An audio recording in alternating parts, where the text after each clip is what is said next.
want to thank Orna and Sudhindra for inviting me to be here and talk to you, and thank all of you. It's a long day at 6 o'clock in the evening. I don't know why you should want to listen to this kind of subject, but you have chosen to inflict this on yourselves. I'll try to make it light and instructive and helpful. I want you to know that I have spent a lot of time preparing for this. I don't want you to think that I've just arrived here and I'm just going to... So there's a paper available. This is the proof that I've worked hard. But I'm not going to read out this paper because that's one hell of a boring thing to do. I always do this so that people know that I've worked hard. I've just not got up and it's not an after dinner speech. But there are just some key ideas I want to share, and I will refer to this paper only for that. And if those look interesting, I'm sure Sudhindra will make it available to you, the rest of the paper. If they don't look interesting and all the copies are left behind, it will go to the Raddiwala, and I know I have to work harder next time. In the last 2 months, by sheer coincidence, I visited Israel. I was telling Orna just now, and there is 1 square kilometer of space in Jerusalem where about 95% of the world's problems are contained. And from the ramparts, you can see the Al-Aqsa Mosque, you can see the church, you can see the Wailing Wall. And I went to pray at the Wailing Wall because that is the one I don't get to see often. And they said you can think of any wish you want. And I was very impressed with the country. I'd already been there. So the prayer that I had at the Wailing Wall was, I wish when I go back to India somebody will listen to me. And here you are. So the Wailing Wall does work. Thank you for being here. But this world has 5 or 6 major religions. 3 of them came from that 1 square kilometer. Not quite 1 square kilometer, but that area. Christianity, Judaism and Islam. And where we are living, the other 3 came. Hinduism, Buddhism, Jainism. I don't want to leave out, in the interest of my continued employment in Tata's, the Parsis in between. And if there's any other religion I've left out, I may be forgiven. I'm not making a religious or spiritual speech. But it has been quite interesting to look at this country, which is not very much in the knowledge and consciousness of most of us. So I would like to, I've titled what I'm going to say to you as what entrepreneurial India can learn from innovative Israel. And I want to make a proposal which I've just branded the 4 Eyes proposal. I've spelt it EYES, but it actually stands for I. And I will extract some of the key points of what I want to say. The most important idea that struck me when I visited Israel is it is like an engine looking for a motor to drive, and India is like a motor looking for an engine. And somehow you could couple this, then you could get a lot of energy and value.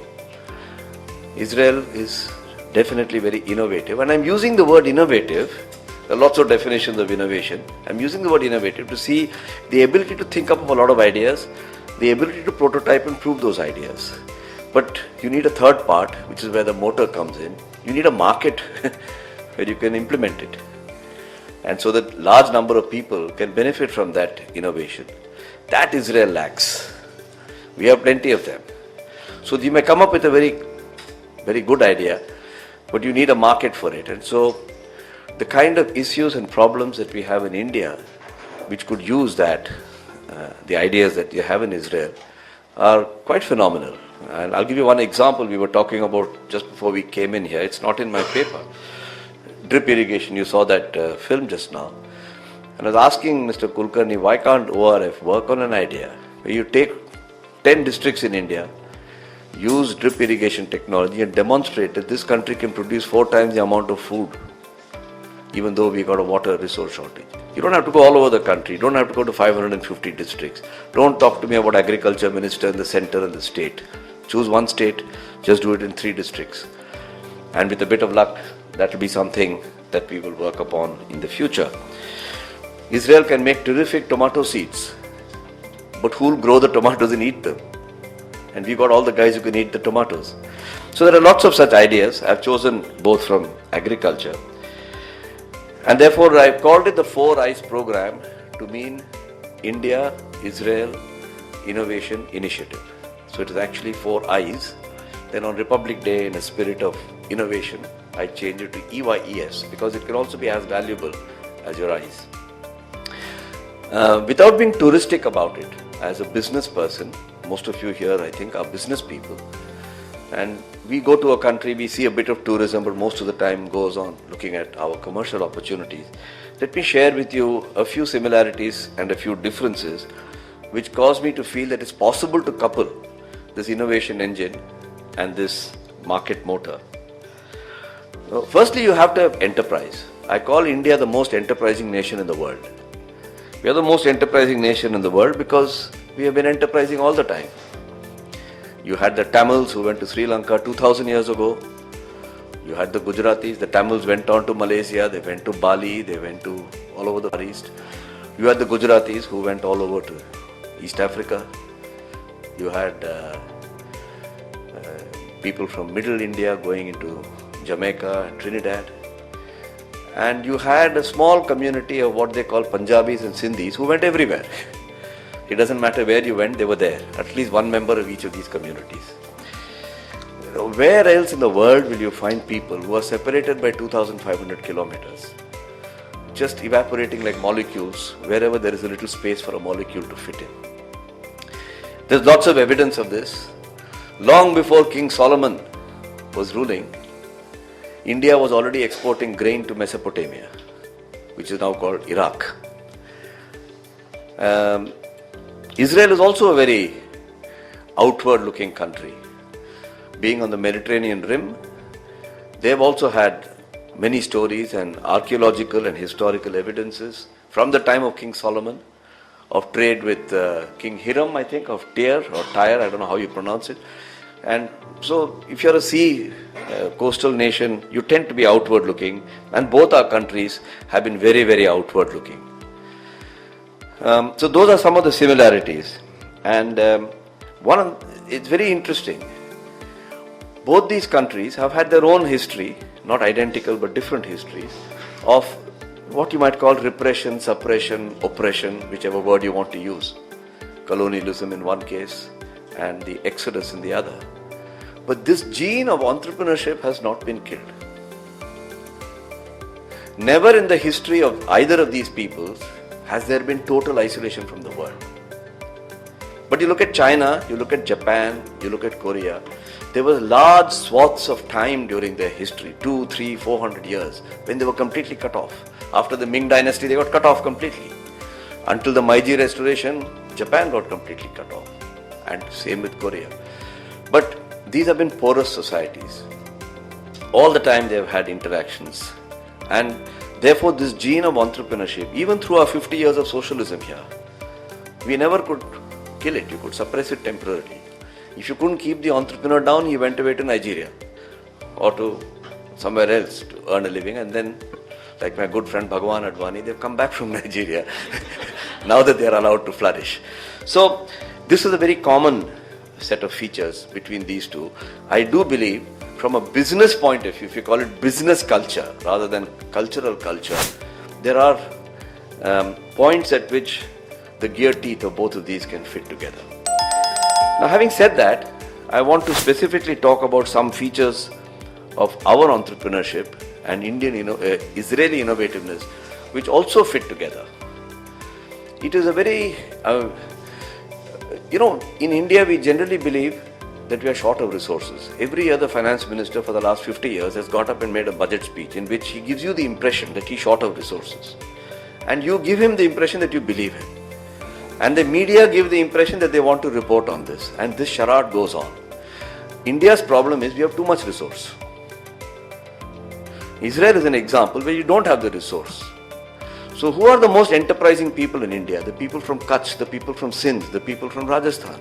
Not the people from the Tanjore district, not the people from Kerala, where you have to do nothing. You just toss a grain of rice and the paddy will grow, and you just put your hand in the river and the fish will come and you can eat fish and rice. the most enterprising people are coming from places where there is very little resource. So the Indo-Gangetic belt, the Kaveri belt, and all these very areas where there are very rich resources are not necessarily the most enterprising people. You find the same thing in nature. Do you know that in the Barrier Reef area of Australia, you got the most amazing diversity of flora and fauna. It's the most inhospitable area. And species learn to cooperate with each other because that's the only way that they can survive. So nature gives you lots of lessons. I shan't divert into that. Israel has this characteristic. Now what India offers is austerity as a way of life. If you leave out some parts of Pedder Road and Bombay and so on, in India in general, austerity is a way of life. Most of us sitting in this room grew up saving the dalda can for certain other purposes later on. You never throw away a plastic bottle even to this day, and you fill it up with something else. It's wired into your brain. It doesn't matter how much money you have, but it's wired into your brain. I believe this is to be a very valuable thing, and this is something that causes us to do what we jokingly call jugad, but it causes us to make use and stretch things in ways which are very, very radical. I don't want to talk about the Tata Nano because that has been talked about a great deal, but probably right now that's the most prime example which everybody recognizes. But there are thousands of Tata Nanos which are less written about but are very innovative. I mean, people talk about ecological sustainability. You throw away plastic bags. I met a guy in Bangalore who collects all the plastic bags, and he found that if you use it to make roads, it strengthens the road. So he solved two problems in one. First, you use the garbage, which can come ecologically a nuisance, and secondly, the road is a stronger road. He has demonstrated, he has built 4,000 kilometers or 400 kilometers of roads in Karnataka. That may be the next scam that will come out, we'll figure it out, but until that happens, I should assume that's a good thing. There are many, many examples, and most of us know of these. So I want you to lodge in your mind that this is a great strength that we have to be austere. And we've given it a nice name, Frugal engineering, Gandhian engineering. Now even Carlos Ghosn comes along and talks about it. So we've created a nice international thing out of it. The second thing about Indian innovation, I'm telling you things that you know, but I'm just putting it into an architecture to help me to show you how we think we can couple this. You ask anybody, you stop any guy on the road and say, what is innovation? You say Google, Apple, Mac, iPod, things that are the first time in the world. And if you say India is innovative, they say, no. Apart from inventing zero in Bhaskaracharya's time, you fellows have done nothing. And then you get into a certain predictable kind of debate. And if some C2H5OH is available, it promotes the debate in meaningless directions. For those who have not studied chemistry, C2H5OH stands for alcohol. I remember one part of my chemistry rather than. But in India, the thinking is not that way. In India, the thinking is difficult to replicate. So innovation is not about being first in the world, but if it's difficult to replicate, I have a competitive advantage. And you'll find many examples if you look around that you don't mind being first in the world, but if you can't, you'll at least make it difficult to replicate. So, in a negative sense, but still it worked for 50 years. Once I got an industrial license, I found it difficult to replicate for somebody else, so I got competitive advantage. It manifests itself in many, many little ways. But our ability to take a whole value chain and deconstruct it and work on it. And I'll give you examples that you never thought of as innovation. But actually when you reflect, are innovation. I used to work like my friend Bhagwan Advani in a company called Hindustan Lever. We set up a distribution system. How can you reach consumer products to 5 million outlets within 4 weeks? It's a very unique thing. It's very difficult to replicate. For 40 years, people have been trying. And many of them have now got it. After 40 years, anybody can get it. But for a long time, it gave Hindustan Lever, ITC, as a cigarette company, that advantage. But we don't think of distribution as a great innovation. If Dr. Badrinath is able to do an eye operation for a very small sum of money, he has deconstructed a business model. If our dabbawalas are able to deliver Many of you might have heard a presentation from the Dabbawalas. They say that we take the credit for reducing the divorce rate in this city. Because the wrong lunch reaches the wrong man, then his wife will immediately suspect that something is going on. He started getting lunch from some other woman. So this whole point about making it difficult to replicate and creating a system which has to get over the infrastructural issues that we have is another characteristic that we have. The third one I want to talk about is a very holistic view to innovation. The world, and Israel is also, I include in this, the West and Israel are very left-brain people. They're highly analytical and logical people. They detect a problem, they define the problem, they put alternate solutions, they find alternate ways to solve it, find the most cost-effective way, and then they find a solution. The Eastern way is a bit more mystical. It looks at the totality of a problem and sees how the proportions can be adjusted. At the end of the day, it's about having something which is differentiated. So, you look at the way drinking water is dealt with. Israel, you'll find some fantastic high technologies. You know, not only in Israel, I'm talking of Israel today because that's the subject of our discussion. With ultra, micro, nano filters, high pressure filters, electrolytic shifting of the polarities of the various molecules. Whereas in India, people look at practical ways. And I want to just mention an example. One of our companies in the Tata Group, Tata Consultancy Services, wanted to do CSR. So they created a clunky thing where you can get materials, raw materials available in any village. It had pebbles and rice husk ash and various other elements. You stick it up in the top part, pour water, it filters and comes down to the bottom.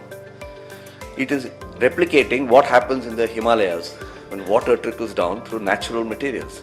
No chemicals, no electricity, nothing. Now, it worked very well for the purpose they made it, which is to remove 85% of the bacteria. But then the question arose, if you leave them 15% bacteria, it doesn't help very much. I mean, either you remove 100 or don't remove it. And so the same idea was taken by using the most widely available material in India, which everybody throws away. You get paid to take it away. Rice husk ash. As you know, you get paddy. You're growers of paddy. You get the paddy husk. You want to get rid of the paddy husk after polishing. Then you burn it in your boiler. Now it's burnt. And then you want somebody to take it away. And Tata said, yes, we'll take it. And you use that, you get a mixture of carbon and silicon in that. You filter it, you get 100% removal. Add a touch of nano silver, and you created the world's most inexpensive water purifier. Now, this is not the cleverness of Tata. I've taken a Tata example because I can talk about it. There are lots of such examples where you're looking at a problem rather more holistically. You're not adding chlorine, you're not needing electricity. Any old guy can do it. And luckily, it's been received very well in the market. The fourth and the last point I want to make is, while there's a very analytical sense about innovation in the West and indeed in Israel, the Indian approach is very intuitive. There's a lot of gut feel. Unfortunately, the way Western science works, this is not recognized. This is not considered to be of any value. But it has its own sort of value because of the nature of the way the two brains interact. If I have to use a metaphor from science that all of us have studied, the principles of physics and mechanical engineering apply to the way innovation is handled in the West, in which I include Israel. The principles of biology are used in the way innovation is handled in the East. So the mere act of putting people together and letting them toss ideas together, specifying very few critical rules for them to follow in creating an innovation, produces a different kind of an innovation. I hope through this I have established 2 or 3 points. First, that there's a highly innovative engine looking for a market, and India can be, so that's one reason to couple the engine and the motor. The second, that there are some characteristics that are similar and some that are different, and that also couples very well together.